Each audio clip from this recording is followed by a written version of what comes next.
Cette mélodie nous amène donc dans une louange, une adoration, un remerciement sans fin à l'Éternel notre Dieu. C'est donc une mélodie accompagnée donc de la langue Igbo du Nigeria. Et cette mélodie nous demande donc très tôt matin, quand nous nous réveillons, de remercier le Seigneur et de lui confier notre vie, notre journée, notre destinée. C'est lui qui nous donnera donc une vie meilleure. C'est lui qui nous a préservés toute la nuit et qui nous permet d'ailleurs de nous réveiller à une très bonne nouvelle.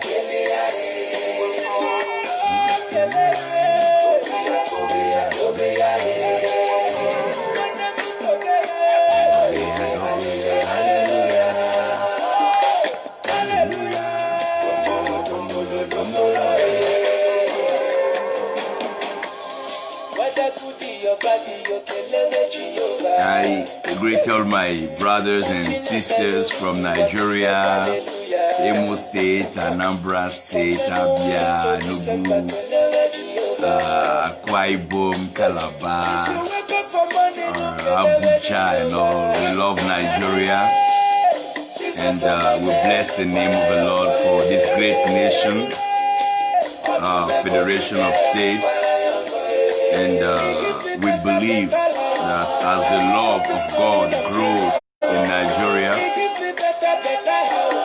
the greediness of man will decrease, and Nigeria will reveal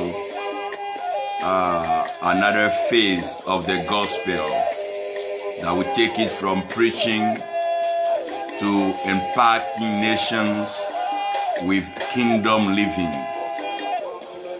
We've heard messages, we've heard preachers, we've been in the lands, and we know that the word has to move, and it has to be a shift, and the standards must really be affected by the gospel we preach.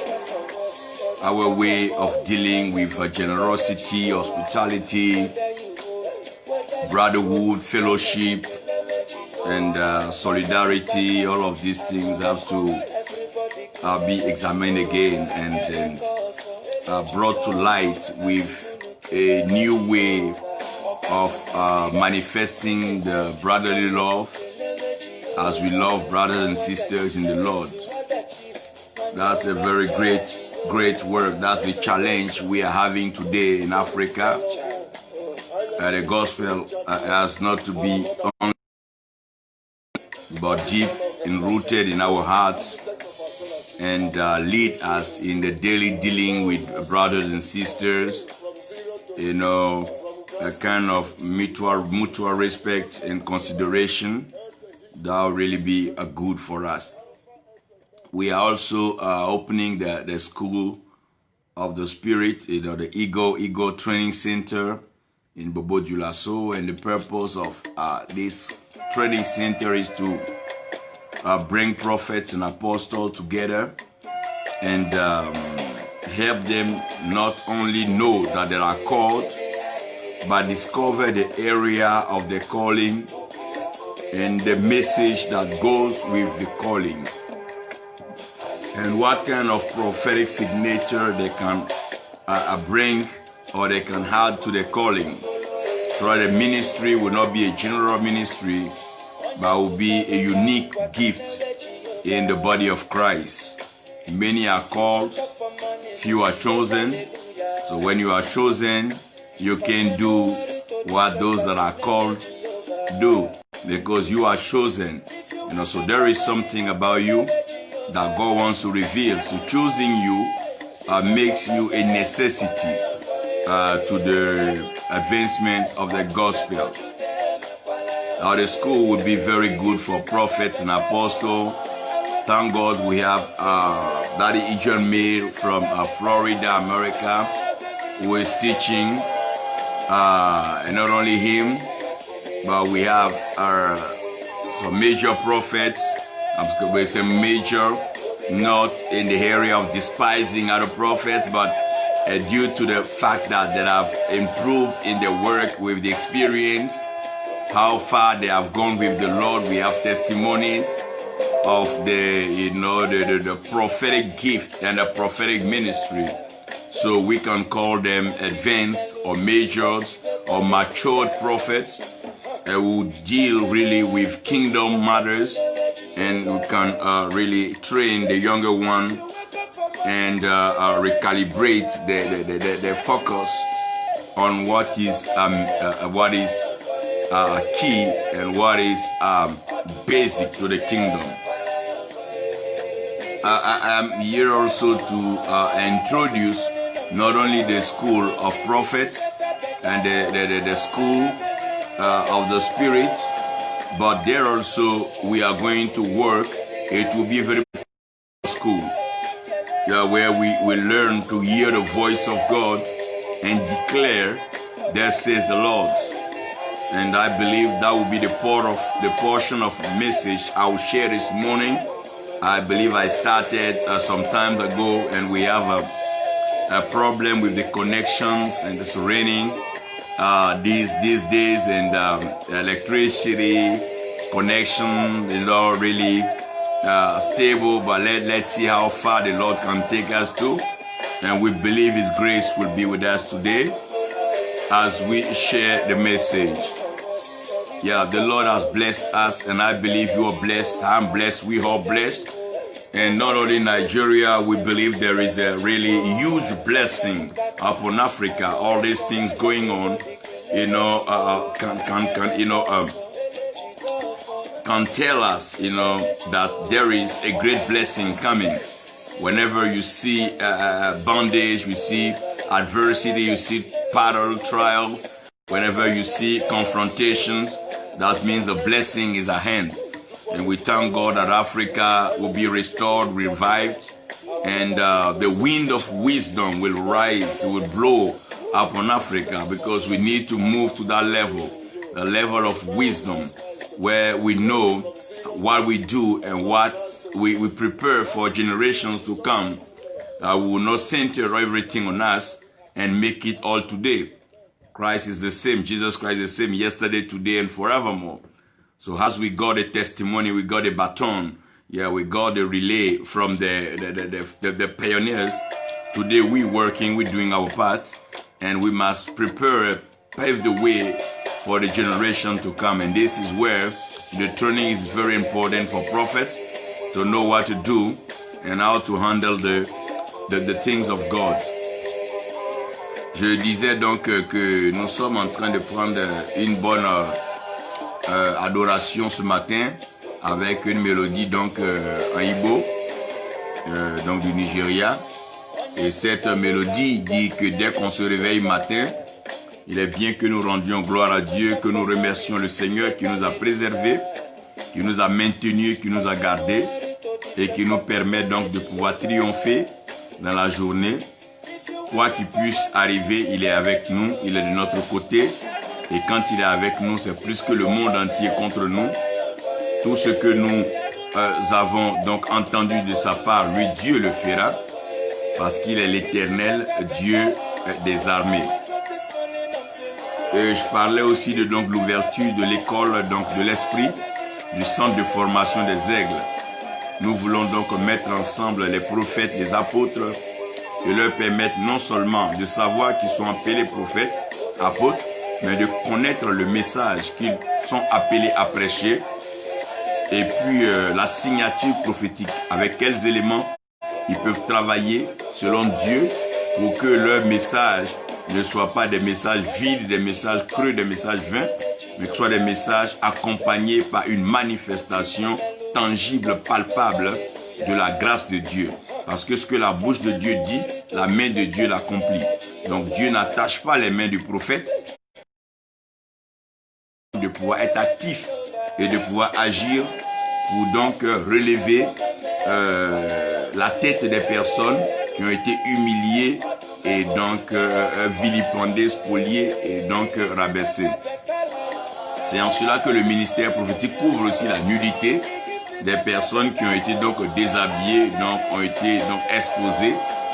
Et le ministère prophétique aussi guide les pas, de sorte que nous ne nous égarions pas, que nous ne marchions pas ça et là. Et le ministère prophétique ouvre les yeux. Il permet donc à l'homme de pouvoir avoir une belle perception, une meilleure vision, une meilleure de la destinée glorieuse que le Seigneur confie à chacun de nous. Ça va être une école très belle. À partir du 12 juillet, nous allons commencer donc les inscriptions. Et nous avons la grâce d'avoir donc des vétérans, des aînés, des pères, des pionniers qui vont enseigner avec nous. Nous avons donc le père Eugène May, depuis la Floride. Nous bénissons Dieu pour sa vie. Nous prions toujours que le Seigneur le maintienne en vie pour pouvoir donc aider les aigles et les aiglons à pouvoir donc aborder la phase de la voltige où nous sommes confrontés par moments et sinon très souvent à des vents contraires et à des vents opposés. Et à partir du 12 août, nous allons commencer les cours. Les cours vont se faire donc par Zoom Conference, sachant qu'en ce moment les frontières sont encore donc fermées et que les vols ne sont pas accessibles et favorables. Nous allons faire avec ce que le Seigneur dispose. Et je crois que celui qui saisira cette occasion pourra donc être complet dans le ministère. Parce que le ministère n'est pas seulement tout ce que nous avons appris de la génération avant nous, parce que Jésus-Christ est le même hier, aujourd'hui, éternellement. Nous devons pouvoir donc manifester pleinement ce que nous avons entendu hier et puis ouvrir un boulevard et donc un chantier de grâce pour les autres, nos fils, nos filles qui viendront après nous. C'est en cela que nous devons être très sélectifs dans tout ce que nous aurons à décider et à dire en tant que prophète. Et le message donc d'aujourd'hui vient donc à point pour venir donc renforcer cette parole qui est donc ainsi parle l'Éternel.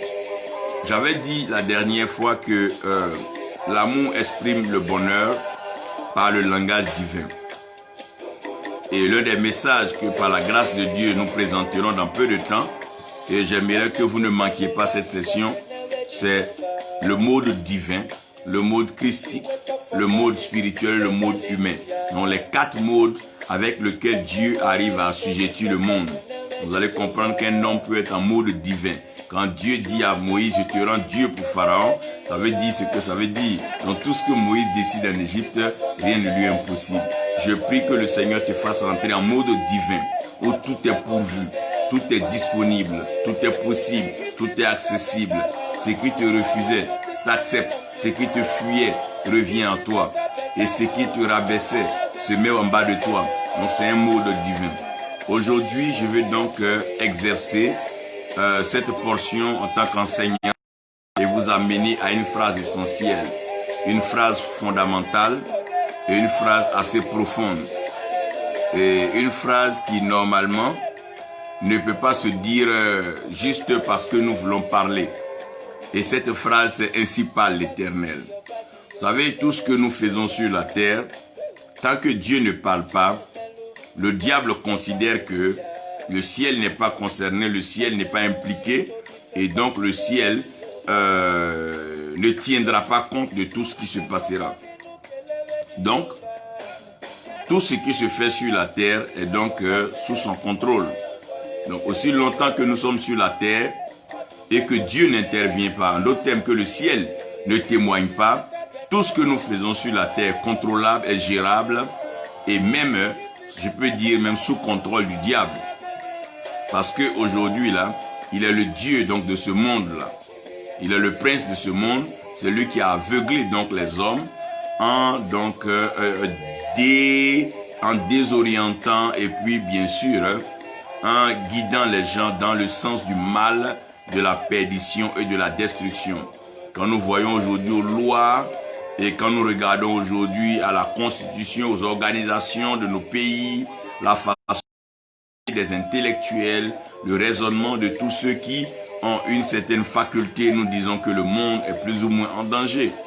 quand des gens qui ont fait certaines études peuvent se permettre de synthétiser des virus, sachant bien sûr la conséquence et le danger sur la race humaine et l'espèce humaine, je crois qu'il y a de quoi donc appeler Dieu dans ce désordre, pour qu'il vienne mettre de l'ordre dans notre désordre.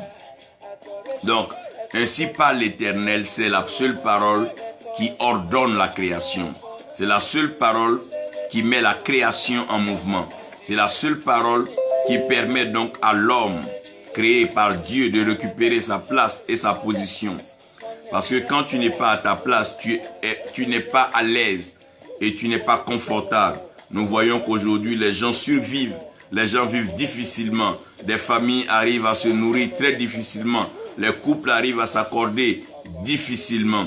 Même dans nos lieux de culte, on essaie, bien sûr, par les tambours, le piano, la guitare et toute cette mise en scène pour essayer de maintenir les gens dans une certaine joie, mais ça ne peut pas. Vous savez, ce qui contrôle, ce qui dirige, ce qui détermine la joie, le bonheur de l'homme, c'est la voix de l'Éternel. Même quand Adam et Ève avaient péché dans le jardin, la voix de l'Éternel a détendu l'atmosphère et a remis Adam et Ève en confiance. Parce que Adam a dit quoi? J'ai eu peur quand j'ai entendu ta voix et donc je me suis caché. Mais au fait, ce qui a amené Adam à se cacher, c'est l'acte qu'il avait commis en écoutant la voix de l'ennemi. Aussi longtemps que Dieu parle, ça rassure. Même si la voix est vraiment dure, parce que ne pensez pas que quand on parle de prophétique, c'est toujours dit tu vas être béni, tu vas voyager. Non, non, non, non. Ça, c'est l'exhortation, c'est l'encouragement. Mais le prophétique, c'est vraiment tirer les oreilles quand il faut, ouvrir les yeux quand cela demande, et donc redresser la langue et donner la bonne façon de parler. C'est ça le prophétique, et faire monter une odeur favorable qui est donc une odeur de parfum, donc un sacrifice qui monte à l'Éternel. Donc le but du prophétique, c'est de mettre l'homme en phase avec son Créateur en vue de conjuguer, donc parler le même langage et surtout se comprendre dans l'exécution du plan divin qui a été donc, je vais dire, inscrit en chaque homme avant qu'il vienne. Personne ne vient sur la terre par hasard. Ce n'est pas un jeu qui amène un homme sur terre. C'est un sacrifice d'eau et de sang qu'une femme va perdre. Et quand l'enfant va naître, il doit parler, pousser un cri. Donc l'esprit est engagé. Nous savons que trois rendent témoignage sur la terre, l'eau, le sang et bien sûr donc l'esprit. Comprenez avec moi que la naissance est une volonté divine. Par l'Éternel, le peuple est sans frein. Lorsqu'il n'y a pas d'ainsi par l'Éternel, le peuple est donc livré à lui-même. Il y a un désordre, un cafouillage, une cacophonie et chacun peut dire ce qu'il pense. Je crois que nous aurons l'occasion d'y arriver. Genèse 1, verset 26, verset 29. Je vous donne ce passage toujours que vous regardez bien ce que Dieu est en train de dire à l'homme quand Dieu a créé l'homme. Pour ne pas qu'on perde de vue ce qui est essentiel, ce qui est fondé et ce qui est donc prioritaire. Ézéchiel 37, nous avons l'habitude donc à partir du verset 1 de parler des ossements desséchés. Et nous voyons bien sûr que cette mission n'a été possible que lorsqu'Ézéchiel a déclaré selon l'ordre de Dieu. Ézéchiel disait aux ossements, ainsi parle l'Éternel. Il a pris cette portion-là tout le temps, ainsi parle l'Éternel. Parce que s'il n'y a pas d'ainsi parle l'Éternel, la création n'est pas obligée de s'exécuter. Même des démons, Satan n'est pas obligé donc de lâcher prise. Parce qu'ils n'obéissent qu'à un seul. Et ce seul-là, c'est Dieu. C'est lui qui est le créateur et c'est lui qui est l'autorité spirituelle suprême.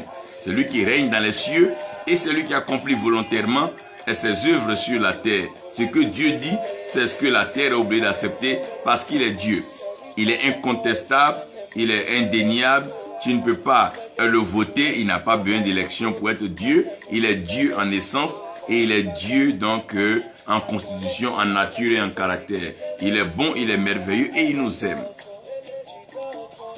Du verset 12 en allant jusqu'au verset 15, je vous ai fait la lecture et je pense que je peux me permettre encore de faire cette lecture. Ézéchiel 37, verset 12. Ézéchiel 37, verset 12. Nous y sommes. Verset 12.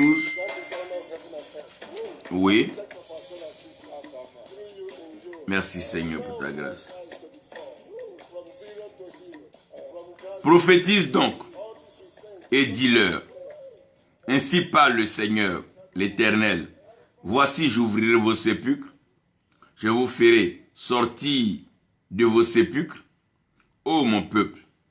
Je vous ramènerai dans le pays d'Israël, et vous saurez que je suis l'Éternel. Lorsque j'ouvrirai vos sépulcres, et que je vous ferai sortir de vos sépulcres, ô mon peuple, je mettrai mon esprit en vous, et vous vivrez. Je vous rétablirai dans votre pays, et vous saurez que moi, l'Éternel, j'ai parlé et agi, dit l'Éternel. La parole de l'Éternel me fut adressée en ces mots. Parole de l'Éternel. Père céleste, tu as l'autorité spirituelle suprême. Tu règnes dans le ciel et sur la terre, tu accomplis tes œuvres. Viens par ta grâce et fais-nous du bien. Inspire-nous, honore ce matin ta parole et bénis ton peuple. Ouvre les sépulcres, ouvre les tombes, ouvre donc les prisons, ouvre les portes de la captivité, afin que tous tes enfants, au son de ma voix, au son de l'ainsi parle l'Éternel, soient libérés, délivrés. Au nom de Jésus, celui qui était malade reçoit sa guérison. Celui qui avait une difficulté quelconque dans la vie, qu'elle soit donc de tout ordre, je prie que le Seigneur étende sa main maintenant, que les difficultés financières soient résolues, que tous ceux qui ont perdu emploi se retrouvent sans activité, que Dieu les comble et leur permette de pouvoir donc avancer. Merci Père pour ta fidélité, au nom de Jésus. Amen. Dans l'enseignement de la dernière fois, je vous disais que si nous vivons ce monde-là sans la parole de Dieu, ça veut dire que nous n'avons pas vécu. Parce qu'au fait, nous venons sur la terre selon la volonté de Dieu. Il nous a créés d'abord à son image, selon sa ressemblance, et il lui a plu de nous envoyer sur la terre. Donc sur cette terre, nos parents peuvent nous parler, notre papa peut nous parler, notre mère peut nous parler, nos frères peuvent nous parler, nos sœurs peuvent nous parler, nos enseignants, nos professeurs peuvent nous parler, nos amis peuvent nous parler, la création elle-même peut nous parler, nous pouvons apprendre des vents, apprendre de beaucoup de choses, mais si l'Éternel ne nous a pas encore parlé, ça veut dire que ce pourquoi nous sommes sur la terre, nous n'avons pas encore accompli cela, ou nous n'avons pas encore compris cela. Parce que c'est Dieu qui est parole, et c'est lui qui transfère ce pouvoir, qui donne ce pouvoir à tout ce qu'il a créé de pouvoir parler. Même Jésus-Christ, vous comprenez, quand il va rentrer dans le ministère, c'est vrai que on parlera du temps où il va passer, donc les 40 jours de jeûne, mais j'aimerais dire que quand il arrive aux eaux du Jourdain où Jean baptisait, Jean va d'abord dire que voici l'agneau de Dieu qui ôte le péché du monde. Ce que Jean dit, Jean confirme ce que les prophètes avaient dit. Mais ça ne suffisait pas. Il fallait que Dieu lui-même du ciel parle. Donc Dieu parle, il dit celui-ci est mon fils bien-aimé en qui j'ai mis toute mon affection. Donc voyez que Dieu parle. Dieu parle pour certifier, confirmer, déclarer quelque chose sur la terre des hommes. Donc, la présence des prophètes, la vie des prophètes, la marche des prophètes est de pouvoir aider les hommes à entendre la voix de Dieu. Donc le but des prophètes n'est pas de parler d'eux-mêmes, n'est pas d'agiter les gens ou bien de pouvoir donc créer des révolutions pour créer des révolutions. Mais la vie du prophète, c'est de se disposer, de se retirer afin que dans ce retrait, dans cette solitude, dans ce calme, cette paix et cette tranquillité, il puisse entendre la voix de Dieu. Et s'il entend la voix de Dieu, il vient vers le peuple et il vient annoncer l'ainsi par l'Éternel. Pourquoi? Parce que Dieu a créé l'homme et quand Dieu crée l'homme, Dieu couronne l'homme par la tête. Et sur la tête de l'homme, Dieu va permettre qu'il y ait donc 7 orifices, donc 7 trous, 7 ouvertures. Et les 7 ouvertures qui sont sur la tête de l'homme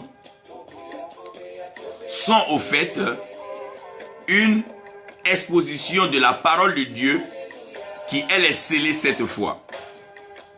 Donc les 7 orifices sur la tête de l'homme nous présentent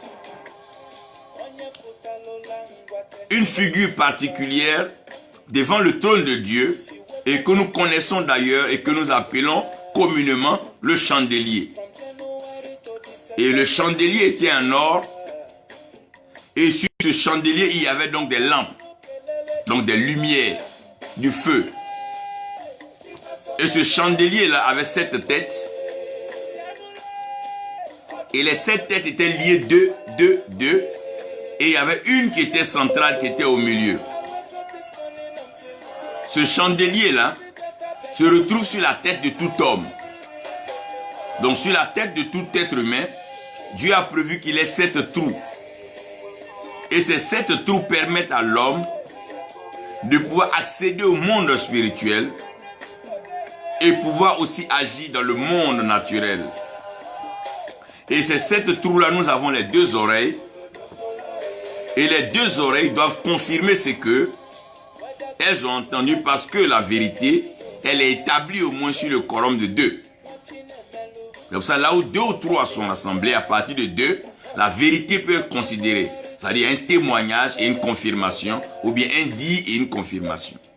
Donc nous avons 2 oreilles, et nous devons prêter attention à ce que quand nous écoutons la parole de Dieu, ce que nous entendons, que nous puissions comprendre.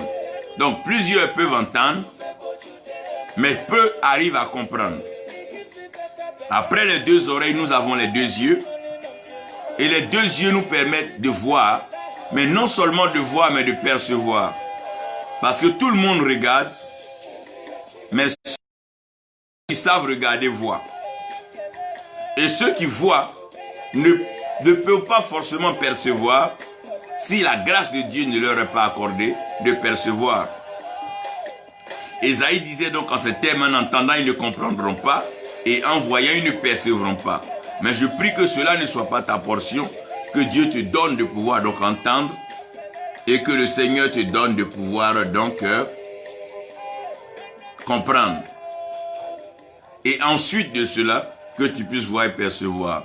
Nous avons donc les 2 narines qui ont servi à Dieu de pouvoir transmettre la vie en l'homme. Donc Dieu transmet la vie à l'homme par les narines, parce que s'il met directement sa parole dans la bouche de l'homme, le lieu que le diable va beaucoup plus attaquer, donc ça sera la bouche. Mais il met donc le souffle dans les narines de l'homme, parce que c'est avec les narines que nous flairons. C'est avec les narines que nous sentons les odeurs. Alors que Dieu, quand il est au ciel, tout ce qu'il attend de nous, c'est que nos actes montent vers lui, comme donc un parfum de très bonne odeur.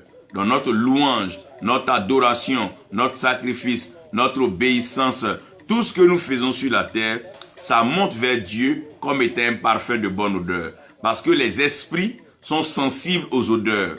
Vous savez qu'un homme commence à être nanti dans la vie, à un certain niveau de vie, il va commencer à donc se procurer des parfums très chers à cause des odeurs. Et voyez bien que dans la Bible, la personne à qui le Seigneur nous donne la permission de mentionner chaque fois que nous prêchons, c'est la femme qui a répandu donc le parfum donc de valeur sur lui. Les narines cachent la vie et révèlent, sinon flairent les odeurs. La bouche qui est le dernier et qui est seule, c'est de par la bouche que nous parlons. Donc puisque la bouche est seule et que la bouche a besoin d'être soutenue, le Seigneur va permettre que le jour de la Pentecôte, notre langue ne soit pas seule. Il va nous apporter une langue complémentaire, une langue, donc le Saint-Esprit, par les langues de feu. Pour ne pas que la langue soit seule, nous avons 2 oreilles, 2 yeux, 2 narines. La langue ne doit pas être seule, elle a besoin aussi d'être doublée. Donc la langue de feu va venir. Cette langue-là, elle nous permet de pouvoir confesser notre adoption. C'est pour ça que nous pouvons appeler donc Dieu Père, Papa, Abba. Donc vous comprenez que Dieu crée ce dispositif-là sur l'homme pour que l'homme puisse comprendre sa voix et que l'homme puisse interpréter le passage de Dieu. Ça veut dire qu'il y a des moments où tu ne vas pas entendre, mais tu vas sentir l'odeur de la bénédiction. À partir de l'odeur, tu peux dire quelque chose de vrai. Voyez? Il y a des moments où tu ne flaireras pas d'odeur. Tu vas voir. Et à partir de la vue, tu vas pouvoir parler. Et il y a des moments aussi tu ne pourras pas voir, mais tu vas entendre. Donc à partir de ce que tu entends, tu peux dire. Donc vous allez comprendre que dans le mystère, donc je vous envoie directement dans le mystère de l'observation prophétique et ce qui produit la vue et la perception. Voyez, lorsque tu commences à marcher sur la terre, tu n'as pas souvent besoin d'être prophète. Non. Tu n'as pas forcément besoin d'être appelé ou d'être élu de Dieu. Mais à force de regarder, à force d'analyser, à force d'observer, tu commences à te faire une idée. Et tu commences à comprendre que derrière toutes ces scènes-là, il y a un esprit. Donc derrière tout mouvement, il y a un esprit. Derrière tout acte, il y a une pensée. Derrière toute déclaration, il y a une motivation. Donc quand vous allez commencer à comprendre ces choses, vous allez et vous allez voir que c'est pas tous ceux qui disent Amen qui sont exaucés. C'est pas tous ceux qui disent tu es béni qui veulent vraiment te bénir. Parce que c'est ce que nous appelons l'observation prophétique. L'observation prophétique, c'est ce qu'un homme commence à réaliser en durant sur la terre. Tu sais qu'à une certaine période, la pluie va arriver. Nous savons que la pluie est une bénédiction spirituelle. Les vieux au village, quand tu regardes le soleil ou bien le temps, il va pleuvoir. Ça, c'est l'observation prophétique et c'est donné à tout le monde. À toutes les créatures est donné l'observation prophétique. C'est pour ça que le poisson pouvait avaler Jonas sans communiquer avec Jonas, aller le vomir à Ninive. Parce que le poisson a observé qu'en général, tous ceux qui passent par l'eau veulent aller de l'autre bord. Donc le poisson pouvait déjà anticiper par observation prophétique que Jonas voulait aller de l'autre bord. Et de l'autre bord, nous savons que la cité qui était là-bas, la grande ville qui était là-bas, c'était Ninive. Donc le poisson ne pouvait pas ramener Jonas où il est quitté, mais le poisson pouvait amener Jonas là où il partait. C'est ce que nous appelons donc le mystère de l'observation prophétique. Tous les animaux arrivent à avoir une observation prophétique. L'âne de Balaam a prophétisé. Pourquoi? Ça, c'est par observation prophétique. Même le cri des oiseaux, c'est toujours un symbole prophétique. Le comportement de chaque oiseau, l'aigle, sa voltige, ça, c'est ce qu'on appelle l'observation prophétique. À force d'observer et de voir la création, tu peux te prononcer sur certaines choses. C'est ce qui est appelé l'observation prophétique. Maintenant, l'observation prophétique, en général, c'est ce que nous voyons.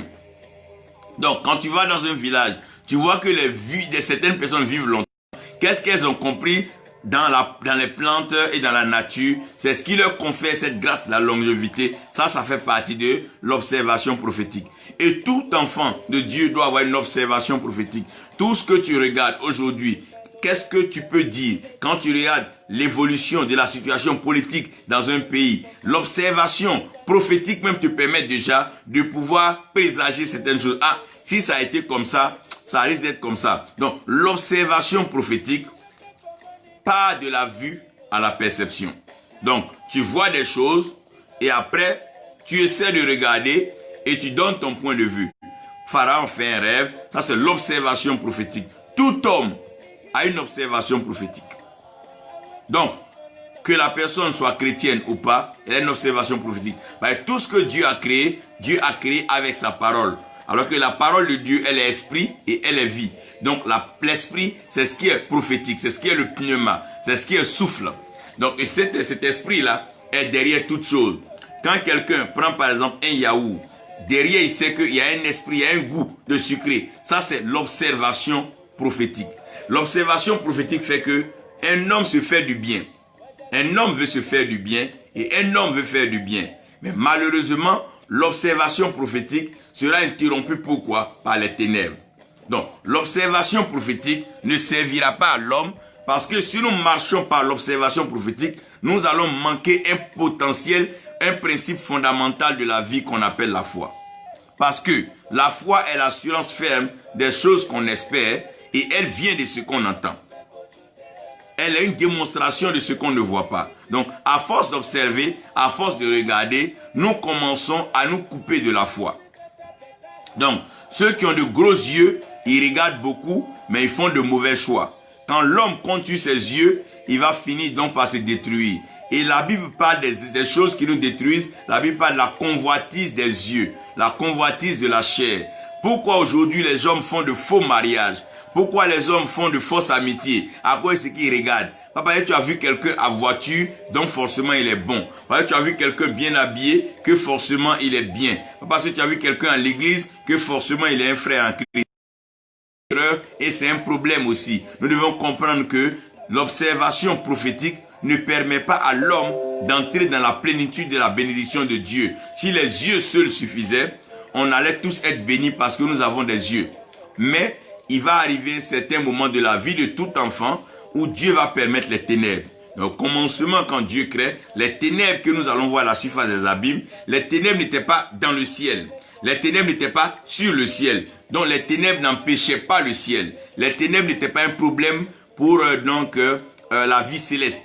Mais les ténèbres étaient un problème pour la vie terrestre et bien sûr ceux qui étaient dans les profondeurs. Donc, puisque Dieu veut nous faire passer de la perception, il veut nous faire passer de la vue à l'audition, à entendre sa voix, Dieu va permettre donc que les ténèbres arrivent. Voyez, tout ce qui arrive sur la terre, c'est Dieu qui permet. Rien ne se fait sur la terre sans la parole. On avait dit par la foi, nous comprenons que tout ce qui est fait a été fait par la parole. Et cette parole-là, elle est Dieu, comme Jean le dit au commencement, et elle était avec Dieu. Donc, lorsque la perception, sinon la vue prophétique s'arrête, alors commence ce qu'on appelle l'analyse prophétique. L'analyse prophétique, c'est que tu ne vois plus, mais tu entends. Voyez, quand il fait noir, on ne peut plus voir. Si tu n'entends pas, tu es perdu. Aujourd'hui, quand tu vois des hommes dormir avec des hommes, tout est noir. Parce que quand il fait noir, on se trompe. Les femmes vont avec les femmes. Les hommes vont avec les femmes. Les gens volent, on les acclame. Quand il fait noir, tout passe. Quelqu'un pourrait le dire, la nuit, tous les chats sont gris. C'est-à-dire, quand il fait noir dans les ténèbres, tous les coups sont permis. Chacun se permet. Le voleur se met à l'aise, le tueur se met à l'aise, le pilleur se met à l'aise, le menteur se met à l'aise, le faiseur de faux se met à l'aise. Parce que quand il y a les ténèbres, on ne voit plus. Et comme l'homme est habitué à ce qu'il voit, donc quand il fait noir, la vue est directement coupée. Et quand la vue est coupée, on ne peut plus rien faire. Et quand la vue est donc réduite, on ne peut qu'être trompé. Même ton enfant peut venir te montrer 1,1 te montrer que c'est 11. Ou bien 1,9 te montrer que c'est 10. Et quand on ne voit plus, on ne peut plus avoir une vue et une perception. La seule façon de pouvoir rentrer encore dans le plan de Dieu, c'est nos oreilles. Je prie aujourd'hui que Dieu ouvre les oreilles de quelqu'un. Que Dieu ouvre les oreilles de mon frère, ma soeur qui m'écoute aujourd'hui. Nous passons à la phase de l'analyse prophétique. Nous avons fini l'observation prophétique, nous avons vu, nous avons regardé, nous avons contemplé, mais nous avons besoin d'entendre la voix de Dieu. Une chose est claire, personne n'a encore vu Dieu et personne ne l'a encore regardé pour savoir s'il est gros, il est clair ou il est bleu. Si Dieu est en train de venir aujourd'hui sur la terre, on va se tromper. Parce que Dieu n'est pas d'une race, Dieu n'est pas d'un genre, comme on pense qu'il est femme, il est homme. Non, non, non. Dieu est Dieu. On ne peut reconnaître Dieu que par sa parole. Et lorsqu'il fait noir, le seul secours de l'homme vient de la voix de Dieu. Quand que Dieu ne parle pas, il n'y a pas de secours. Même quand tu es dans le noir avec tes amis, tant qu'elle ne t'appelle pas, tu ne sais pas qui est là. Tu essaies de toucher tout le monde. Chacun tâtonne. Aujourd'hui, ce monde va à tâtons, ce monde va à reculons parce que ça tâtonne. Il n'y a pas de voix claire. Nous n'entendons pas une voix. Donc tout le monde tâtonne. Chacun passe de l'observation. Chacun dit ce qu'il voit. Chacun parle de ce qu'il a vu. Non, j'ai vu tel. Et ça fait les commérages, les racontards et rien n'avance. Maintenant, voilà que les ténèbres sont en train de couvrir la terre. Et personne ne peut avancer. Les pas sont ralentis. D'ailleurs, même tout le monde ne peut pas avancer maintenant. Quand il fait noir, tu ne peux même pas rouler ta voiture. Quand il fait noir, il est mieux de garer ton véhicule que d'aller rentrer dans un ravin. Aujourd'hui, les ministères sont ralentis. Les lieux de culte sont ralentis. Les hommes sont ralentis. Les foyers sont ralentis. On s'observe maintenant parce qu'on n'entend rien. Quand on n'entend rien, ça devient difficile. Frère, j'ai appris une chose avec les vieillards. Les vieillards n'ont pas de bonne vue, mais ils entendent de très loin. Regardez un peu. L'un des animaux qui fatigue beaucoup le rusé, le serpent. Le serpent flaire de très loin. Oui, il voit pas bien. Mais il flaire de très loin. Et il entend de très loin. Faites très attention. à celui qui passe, oh mon Dieu, l'étape de la vue. Lorsqu'on dépasse la vue, après tout ce que tu nous montres, que cache ton cœur?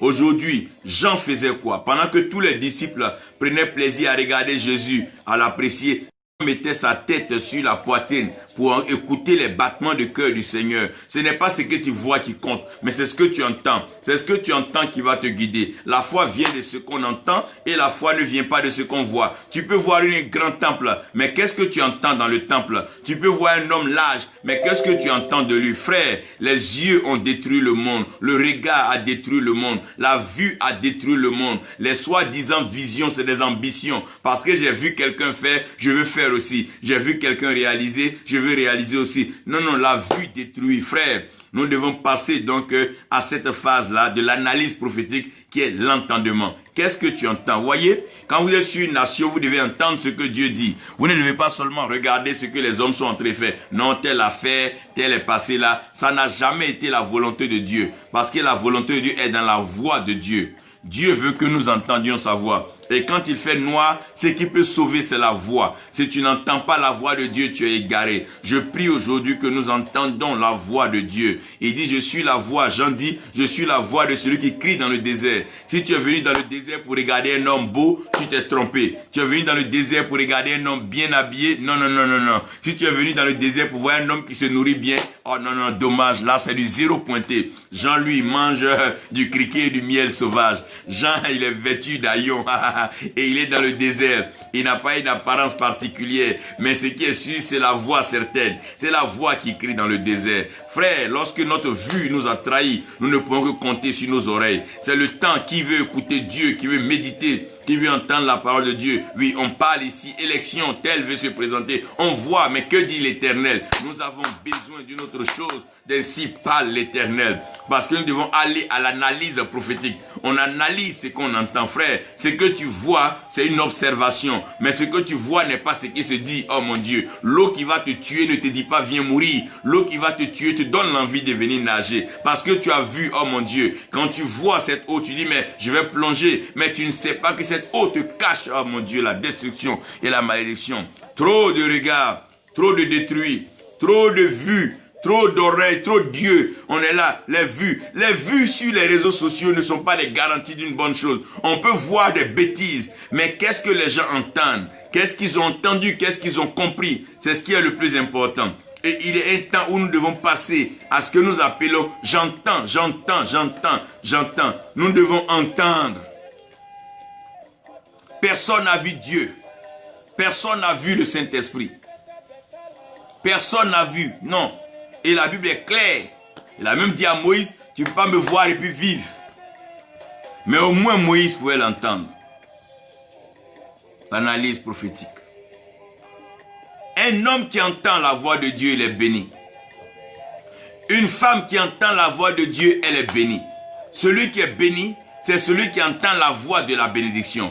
Heureux celui qui entend la voix de Dieu. Parce que quand tu entends la voix de Dieu, tu es sûr.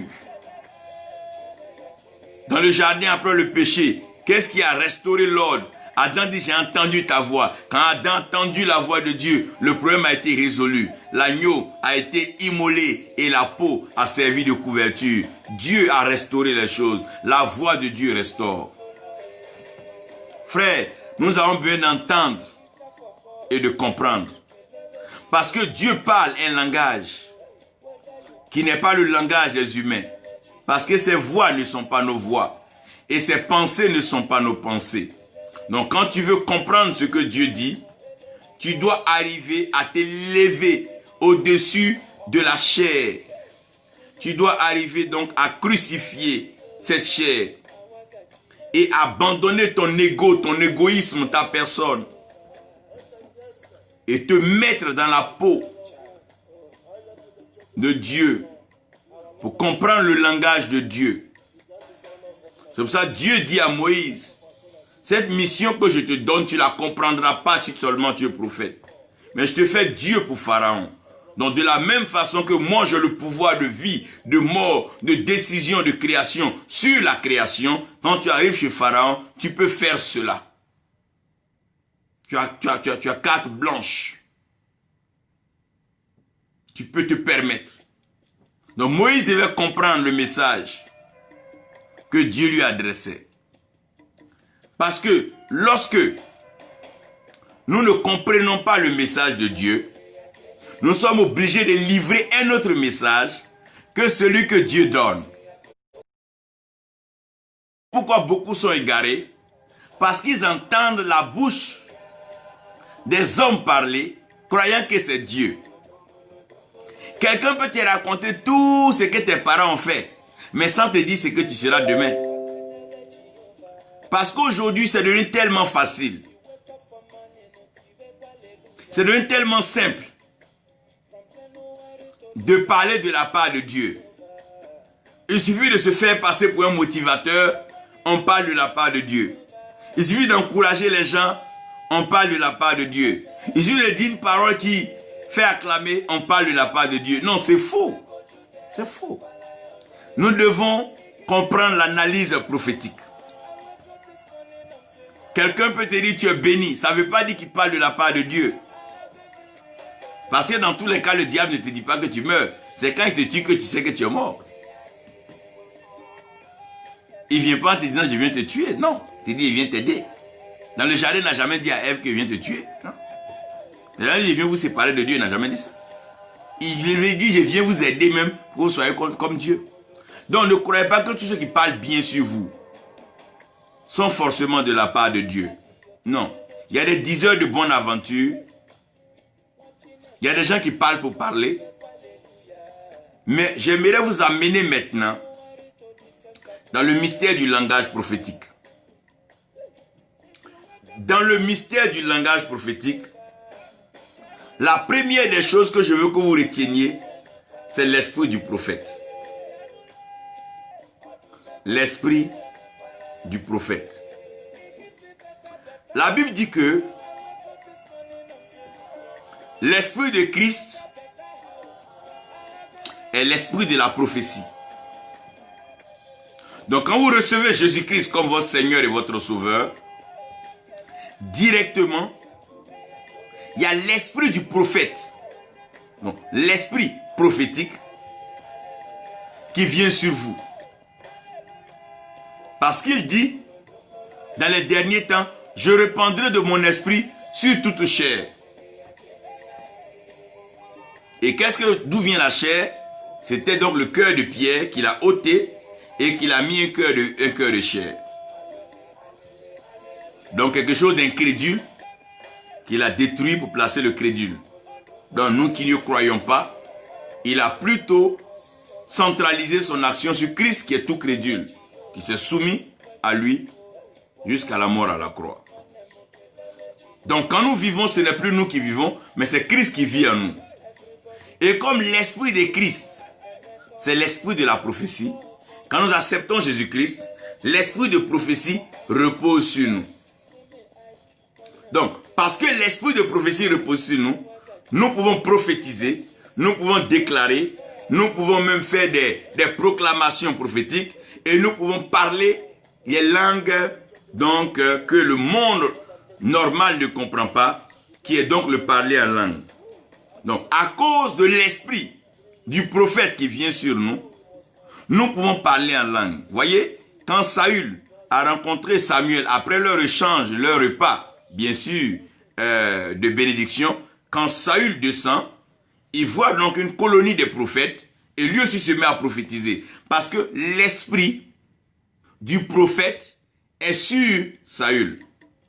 Donc, quand nous venons à Christ, et que Christ est pour nous Seigneur et Sauveur, à cause de ce que l'esprit de Christ, c'est l'esprit de la prophétie, l'esprit de la prophétie, que je vais appeler ici l'esprit du prophète, est sur nous.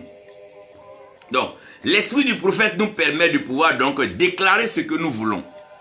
L'esprit du prophète nous permet de pouvoir bannir la mort de notre vie.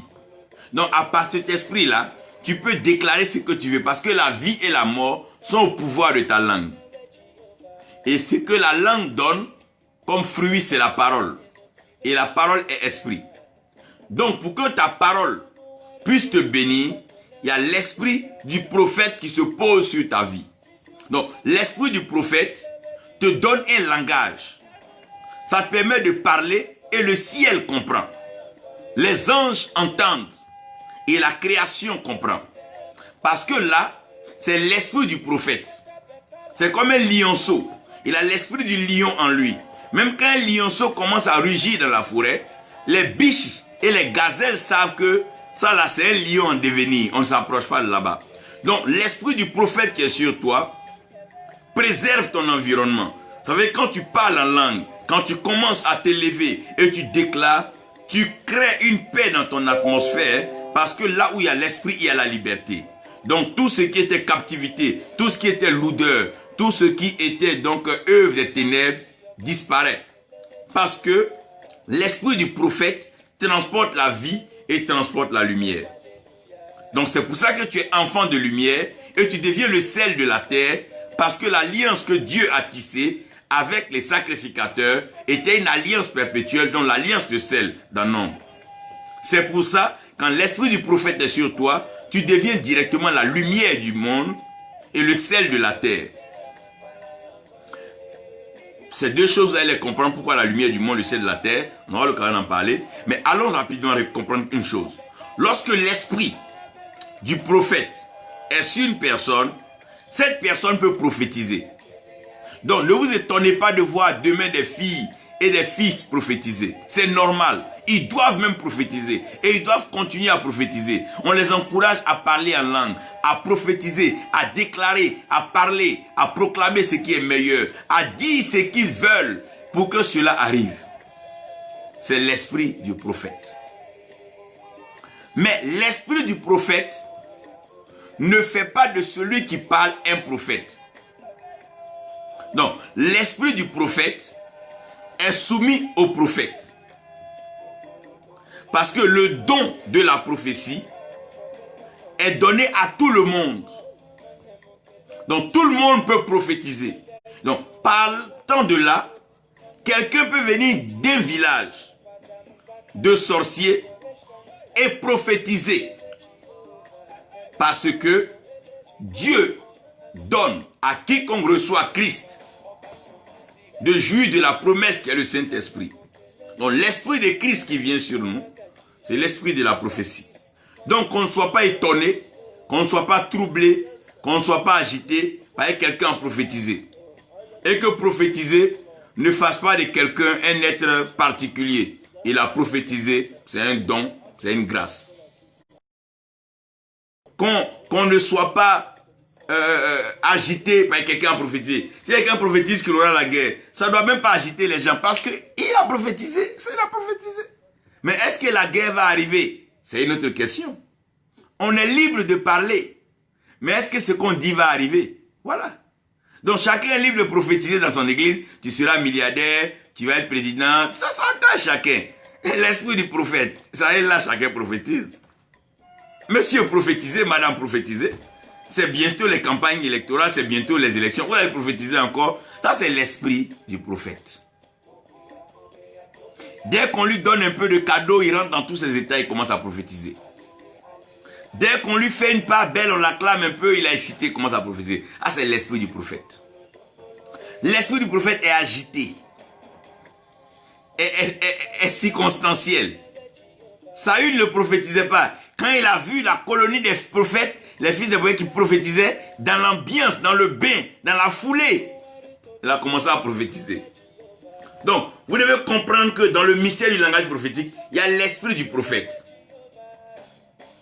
Et l'esprit du prophète permet à tout le monde de prophétiser. Par exemple, les élections approchent, il doit avoir tant. Chacun peut prophétiser. La maladie va finir tant. Ça, chacun est libre de prophétiser. Mais ça ne fait pas encore de tous ceux qui prophétisent des prophètes. Parce que le prophète est un être humain que Dieu a pris la peine déjà de programmer. Avant même qu'il ne soit formé dans le ventre de sa mère et qu'il ne soit poussé à sortir, Dieu le connaissait déjà et Dieu l'avait préparé pour une mission particulière dans un peuple particulier en un temps déjà prévu. Donc, l'esprit du prophète est soumis au prophète. Donc, qu'est-ce qui provoque les désordres dans les pays? C'est parce que l'esprit du prophète refuse de se soumettre au prophète. Est-ce parce que quelqu'un a prophétisé qu'un pays doit s'alarmer? Est-ce parce qu'on a dit tu vas mourir que tu vas forcément mourir? Est-ce parce qu'on t'a parlé que tu ne vas pas réussir que tu ne vas pas forcément réussir? Chacun est libre de prophétiser. Tu es libre de mettre ta main sur ta tête et dire que tu es béni. Voilà. Parce que l'esprit de prophète est sur tous ceux qui ont reçu Christ. Mais le prophète est une fonction, est une profession que Dieu établit pour mettre de l'ordre et approcher l'esprit du prophète à la vérité. Vous voyez, au temps de Michée, Dieu a permis qu'un esprit de mensonge s'empare des prophètes. Ah, c'est l'esprit du prophète. Donc, l'esprit du prophète peut faire mentir. C'est pour ça que des gens disent des paroles qui n'arrivent pas. Ah, c'est l'esprit du prophète. Il peut mentir parce qu'il est excité. Il peut mentir parce qu'il est agité. Il peut mentir parce que ça lui plaît. Il peut mentir parce que c'est aussi sa nature, s'il est aussi un petit-fils du diable. Mais le prophète, lui, il ne s'appuie pas simplement sur l'esprit du prophète. Parce que l'esprit du prophète est soumis au prophète. Donc le prophète, c'est quelqu'un que Dieu a formé, que Dieu a préparé, qui apprend à compter sur Dieu, à ne vivre que pour Dieu et se réserver que quand Dieu a besoin de lui. Donc le prophète n'est pas un homme agité dans des activités plurielles qui fait un peu de ça, il tente un peu de ça, si ça ne marche pas, il essaie un peu de ça. Le prophète n'est pas quelqu'un qui se débrouille. Non, c'est une profession, c'est une fonction. Donc s'il est prophète, il est prophète. C'est pas qu'il est prophète, en même temps, il est vendeur. Non, il est prophète et il est prophète. S'il est prophète, qu'il est prophète, qu'il reste prophète.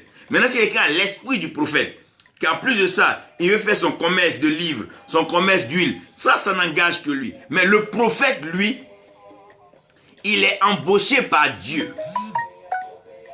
Il est pris en compte dans le budget céleste.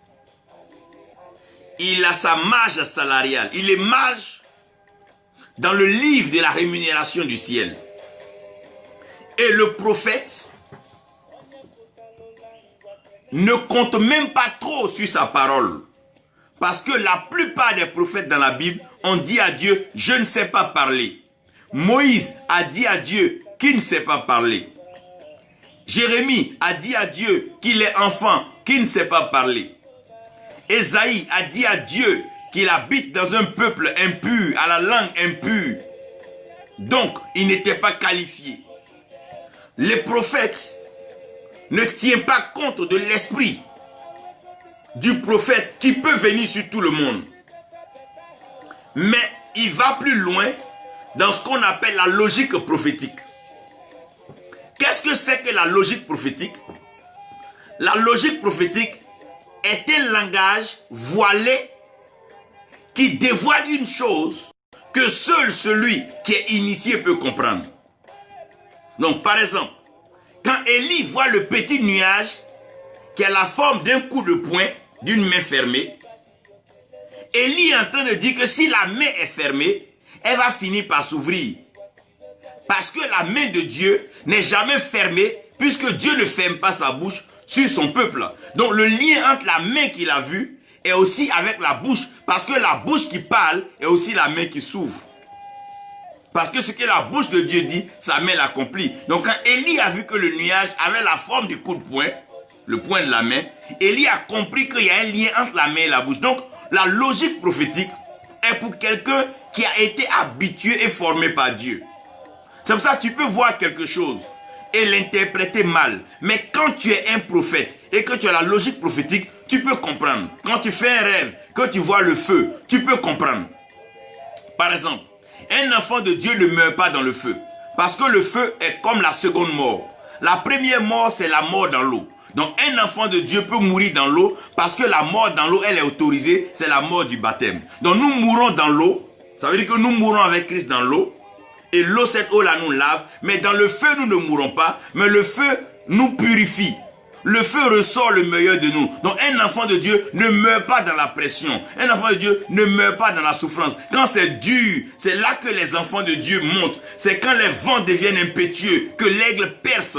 C'est quand les temps deviennent compliqués, quand il n'y a pas de voyage, il n'y a pas de culte. C'est là que les prophètes commencent à monter plus haut. Pourquoi? Parce qu'ils ne meurent pas la seconde mort. Ils ne meurent pas dans le feu. Le feu est fait pour Satan et les anges déchus. Le feu n'est pas fait pour tuer les enfants de Dieu. Demandez à Shadrach, Meshach, Abednego. Ils n'ont pas été consumés par le feu. Il n'y a même pas d'odeur de fumée sur eux. Moïse m'a vu le buisson. Parce que quand tu n'as pas la logique prophétique, tu crois que ce qui arrive va te tuer. Non. Et c'est pas les gens ont peur de leur vie. Pour leur vie qui vendent leur dignité, leur honneur. La pression ne tue pas le prophète. Non. Sinon la captivité allait tuer Daniel, Ézéchiel et tous ces prophètes de la Bible. Ils n'étaient pas à l'aise à la maison. C'était dans des périodes de crise, des périodes de guerre. La logique prophétique, c'est quand derrière le mal, tu vois le bien. C'est quand derrière la mort, tu vois la résurrection. Et quand dans le sommeil, tu vois le réveil. Parce que Joseph, quand il explique, nous étions dans les champs, couchés. Donc quand il a dit les gens étaient couchés, les frères étaient d'accord. Mais derrière cela, la logique prophétique, c'est qui était couché va se lever. Donc la logique prophétique, c'est ce code que le prophète obtient par sa marche avec Dieu, sa discipline avec Dieu, sa culture avec le Seigneur, qui lui permet de décoder les choses que les hommes ne peuvent pas décoder, que les hommes ne peuvent pas comprendre. Parce que c'est une logique prophétique. Tu peux faire un rêve et puis voir une tombe. Mais ça ne veut pas dire que tu vas mourir. Il dit à Ézéchiel, il va ouvrir les sépulcres et il le fera sortir des sépulcres. Donc si tu as vu seulement la tombe, il faut attendre d'abord s'il va ouvrir la tombe et il va te faire sortir. Donc ça c'est la logique prophétique. La logique prophétique dit que Dieu ne permet pas qu'on fasse de mal au prophète, donc Dieu ne fait pas de mal au prophète. La logique prophétique dit que le diable ne peut pas détruire un prophète. Mais un prophète est remis à Dieu. Quel que soit ce qui arrive dans la vie d'un prophète, le prophète dépend de Dieu. C'est Dieu qui est habilité à régler un prophète. Si un prophète a mal agi, il revient à Dieu de le traiter. Si un prophète a menti, il revient à Dieu de pouvoir le rappeler. Lorsque Moïse n'a pas honoré Dieu aux eaux du Moriba, c'est Dieu qui a dit à Moïse de monter au mont Nebo. Et lui-même lui a dit, regarde, voilà la terre promise. C'est Dieu, il dit, et tu n'y entreras pas. C'est Dieu qui traite le prophète par la logique prophétique. Va passer par ce qu'on appelle l'école de l'Éternel. L'école de l'Éternel, c'est la parole de l'Éternel. Donc un prophète de Dieu ne peut pas ne pas lire la Bible. Ce n'est pas possible. Un prophète ne peut pas se promener de veillée en veillée, de programme en programme pour écouter ce que les autres disent pour aller prêcher. Ce n'est plus un prophète, c'est l'esprit du prophète. C'est un perroquet, il répète les choses. Un prophète peut prendre un message des grands hommes de Dieu ou bien soi-disant et écouter, apprendre ce message par cœur et aller le réciter. Ça, ce n'est pas un prophète, c'est un perroquet. Un prophète, à partir de la logique prophétique, doit pouvoir enseigner certaines combinaisons prophétiques. À quel moment la terre approuve l'eau. Il doit pouvoir comprendre pourquoi on doit prendre du sel pour aller aux sources de l'eau. Il doit comprendre. Un prophète, son école, c'est la parole de Dieu. Le prophète n'est pas dans les on dit, non, tel a dit, non, dans l'église, non. Le prophète n'est pas dans ce débat. La vie du prophète, c'est la parole de l'Éternel.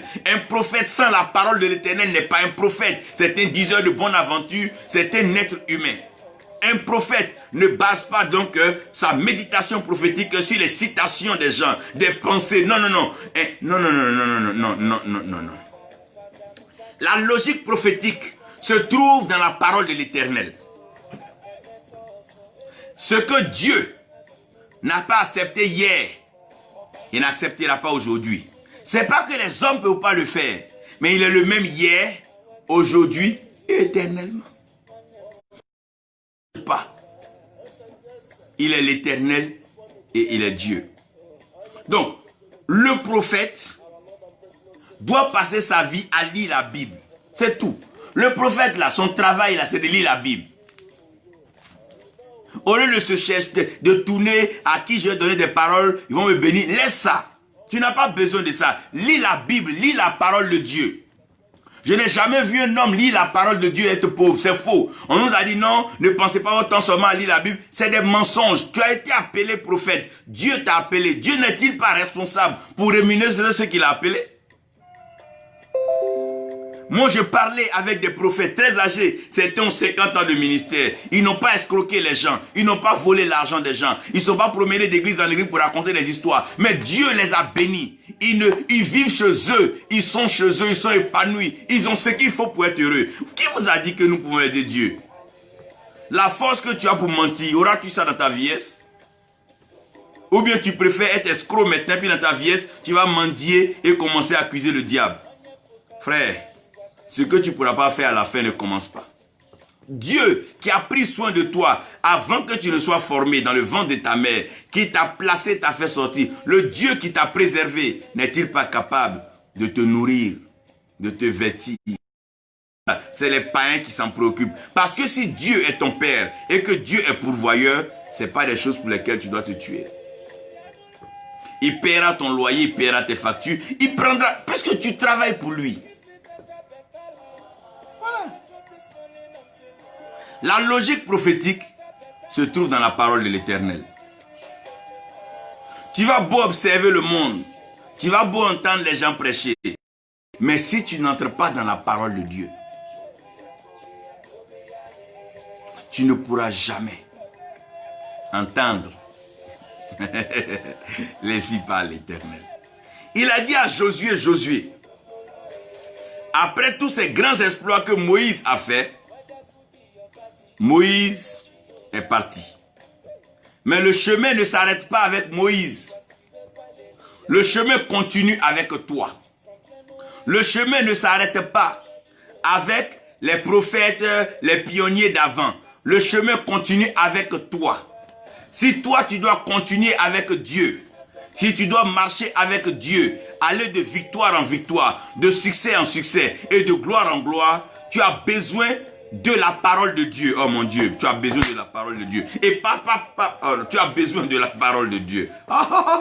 Tu as besoin de la parole de l'Éternel. J'aime bien quand on dit la parole de l'Éternel me fut adressée en ces thèmes.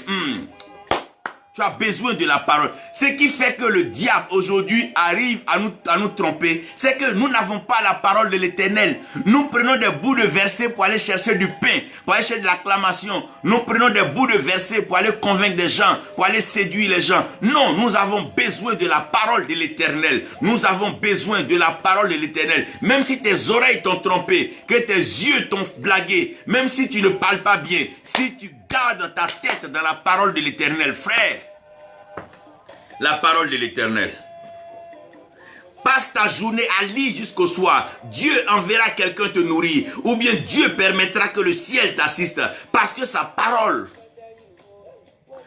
est plus riche que toutes les banques de la création. La parole de Dieu est plus riche que tous les hôpitaux. Il envoya sa parole et sa parole les guérit. Y a-t-il une maladie que la parole de Dieu ne guérit pas? Y a-t-il un cas que la parole de Dieu ne traite pas? Y a-t-il des femmes stériles là, mais la parole de Dieu les rend fertiles? Y a-t-il des gens qui ont des maladies incurables? Mais la parole de l'Éternel, c'est la parole de l'Éternel. Notre problème, c'est qu'on est trop habitué au rassemblement. On est habitué aux hommes, on est habitué aux acclamations, aux danses. Dans quelle salle d'examen vous voyez les gens acclamer? Dans une salle d'examen, chacun est concentré en train de réfléchir. Frère,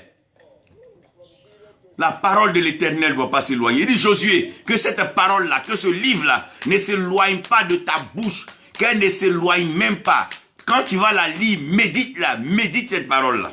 C'est alors que tu réussiras dans tout ce que tu entreprendras. Josué n'a même pas fait de jeûne ni prière. Il a arrêté le soleil et la lune parce qu'il en avait besoin.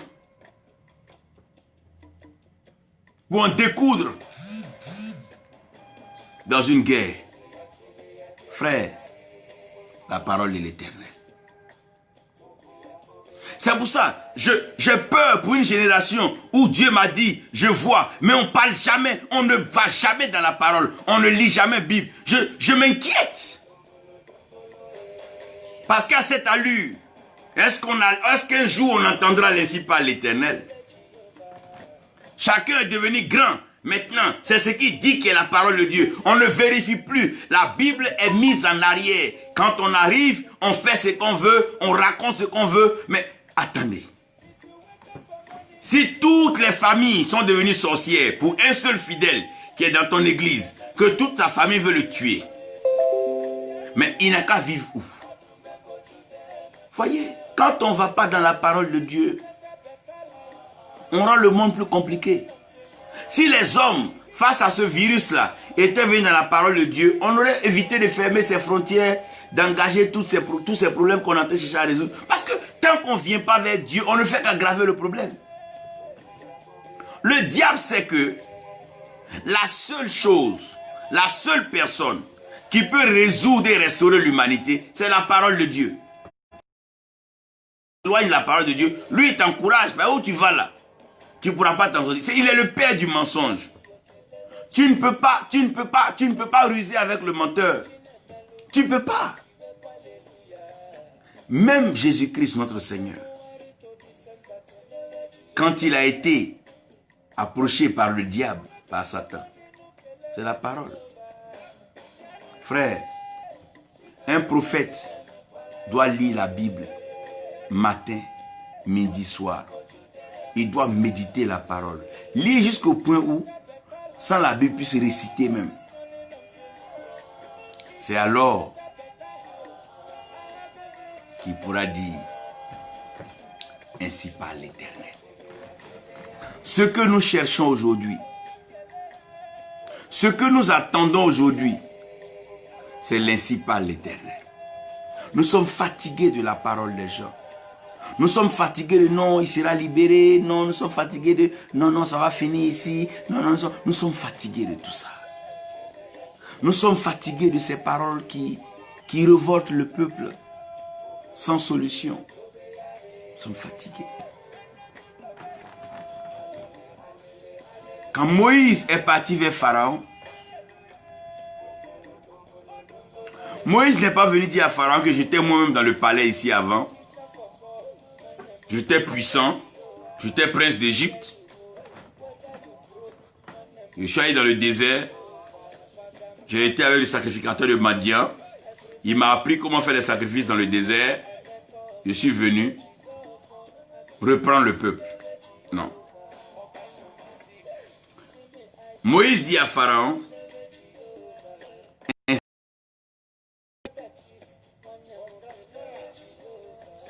laisse mon peuple sortir. Ce qui a accordé la victoire en Égypte, c'est ainsi parle l'Éternel. Moïse n'a pas inventé de paroles. Moïse n'a pas parlé parce qu'il était prophète. Mais Moïse a dit ce que Dieu a dit. Pourquoi ce monde se complique? Parce que les hommes disent ce qu'ils pensent. Ils disent ce qu'ils voient. Ils disent ce qu'ils sentent. Mais ils ne disent pas ce que Dieu dit. Qu'est-ce qui trouble la création? La création tout entière attend avec un ardent désir la révélation des fils de Dieu. Alors que la révélation des fils de Dieu, c'est qui? C'est l'ainsi parle l'Éternel. Aussi longtemps que nous n'allons pas retourner dans la parole de Dieu, nous n'aurons pas l'ainsi parle l'Éternel. Même si ceux qui te soutiennent aujourd'hui veulent partir, laisse-les partir. Ton seul soutien, c'est la parole de Dieu. Ta racine, c'est la parole de Dieu. Ta vie, c'est la parole de Dieu. Ton espoir, c'est la parole de Dieu. Ton avenir, c'est la parole de Dieu. Ton devenir, c'est la parole de Dieu. Aussi longtemps que cette parole-là est avec toi, que tu la médites jour et nuit. Qui est l'homme? La Bible dit malheur à celui qui met sa confiance en l'homme. Mais heureux, celui qui prend plaisir en la parole de Dieu. Celui-là, il ne s'assoit pas sur le chemin des moqueurs, des méchants et des pécheurs. Ah oui, oui, oui, il médite cette parole à laquelle il prend plaisir. Il est comme un arbre qui est planté. Oh mon Dieu, il est comme un arbre. Pas un arbre qui s'est planté, mais un arbre qui est planté au bord d'un courant d'eau. Oh mon Dieu. Ainsi par l'Éternel. Que dit Dieu pour la Côte d'Ivoire? Que dit Dieu pour le Gabon? Que dit Dieu pour ce virus? Que dit Dieu pour le monde? Que dit Dieu pour le Burkina Faso? Que dit Dieu pour le Bénin? Que dit Dieu pour le Togo? Que dit Dieu? La seule parole qui peut changer les choses, c'est ainsi parle l'Éternel. Sinon, on va beau condamner les actes des pécheurs. Et ils se plaisent à le faire. C'est parce qu'ils même illégalisent que ça nous fait mal. Ils le font toujours. Tu ne peux pas empêcher le diable d'être diable. Mais la seule chose qui transforme la création, c'est ainsi parle l'Éternel. Ainsi parle l'Éternel. Ce dont nous avons besoin aujourd'hui, c'est ainsi parle l'Éternel. Ne nous fatiguez pas avec les grands spectacles. Ne nous fatiguez pas avec tous ces montages. Ne nous fatiguez plus avec tous ces cris, ces grandes sonorités. Ah non, ne nous fatiguez plus. Nous voulons entendre ainsi parle l'Éternel. J'aimerais que vous m'aidiez à prier le Seigneur. Nous avons besoin de l'ainsi parle l'Éternel. Nous sommes dans une saison assez sérieuse. Nous sommes à la croisée des chemins. Nous sommes à un carrefour où une décision importante doit être prise. Que dit Dieu? Quelle est la volonté de Dieu? Ainsi parle l'Éternel. La mission du prophète, c'est de pouvoir dire ainsi parle l'Éternel. Le jour que tu verras un prophète, il te dira ainsi parle l'Éternel. Le jour que tu rencontreras un prophète, il te dira ainsi parle l'Éternel. Le jour que tu trouveras un prophète, il te dira ainsi parle l'Éternel. Parce que la parole de l'Éternel engage le ciel. Quand Gabriel dit à Marie que, oh mon Dieu, tu es bénie entre toutes les femmes, le fruit qui est entre tes entrailles est béni. Tu as trouvé grâce, excusez-moi, tu as trouvé grâce devant l'Éternel. Elle dit, comment cela va se faire? Non, la puissance du Très-Haut, la main du Très-Haut, celui qui a parlé, oh mon Dieu, il te couvrira. Quand la parole vient de l'Éternel, la main vient de Dieu. Quand Dieu parle, Dieu agit. Quand les hommes parlent, ils se couchent et la parole disparaît. Quand les hommes parlent, la parole n'a pas d'effet, elle détruit au contraire. Quand les hommes parlent, ça ne fait pas avancer le monde. Depuis longtemps, on parle de convention en convention. On fait des sommets sur la paix. On fait des conventions. On fait même des ateliers sur la paix. Mais la guerre ne fait qu'avancer. La destruction ne fait qu'avancer. On fait des séminaires sur la couche d'ozone et tout et tout. Mais on ne fait que détruire. On parle d'écosystème, ça et là. Les séminaires des hommes n'avancent à rien. La seule chose qui peut restaurer, c'est ainsi parle l'Éternel. Ainsi parle l'Éternel. C'est pas une question de nom, c'est un prophète. Ainsi parle l'Éternel. Si le Seigneur ne nous a rien dit de grâce, taisons-nous. Quand l'Éternel n'a pas encore parlé, continuons de lire la parole. Allons à l'école de la parole. Allons étudier les Écritures. Allons comprendre les voies de Dieu. Allons comprendre les actes prophétiques dans la parole. Avant de venir dire ainsi parle l'Éternel. Parce qu'avant de dire ainsi parle l'Éternel, il faut être sûr que l'Éternel a parlé et que tu as bien entendu et surtout bien compris ce que l'Éternel a dit. Ne venez pas nous dire encore Dieu a dit non. Que dit Dieu? Nous voulons entendre Ainsi parle l'Éternel. Frères, sœurs, c'était vraiment fort dans mon cœur de pouvoir partager cet enseignement avec vous. Attendons-nous à l'Éternel. Renouvelons notre force comme des aigles. L'Éternel parlera. D'ici quelques jours, l'Éternel te parlera. Tu entendras, ainsi parle l'Éternel. Toi qui m'écoutes, tu entendras, ainsi parle l'Éternel. Les nations, vous entendrez, ainsi parle l'Éternel. Des rois sataniques entendront, ainsi parle l'Éternel. Le son de l'Éternel va saturer la création. On entendra la voix de Dieu comme une trompette. Ainsi parle l'Éternel. Et les hommes changeront, reverront leur façon d'agir, leur façon de se comporter. Ainsi parle l'Éternel. Merci Père. Merci pour ta fidélité. Merci pour ta grâce. Parle, car tes serviteurs écoutent. Nous voulons entendre ta voix. C'est toi que nous voulons entendre. Et c'est ta parole que nous voulons transmettre à la création, à l'humanité, afin que tous se préparent à ta rencontre. Merci Père, car tu reviens bientôt. Merci Jésus-Christ. Tu es notre Seigneur et tu es notre Sauveur. Maintenant et pour toujours. Amen.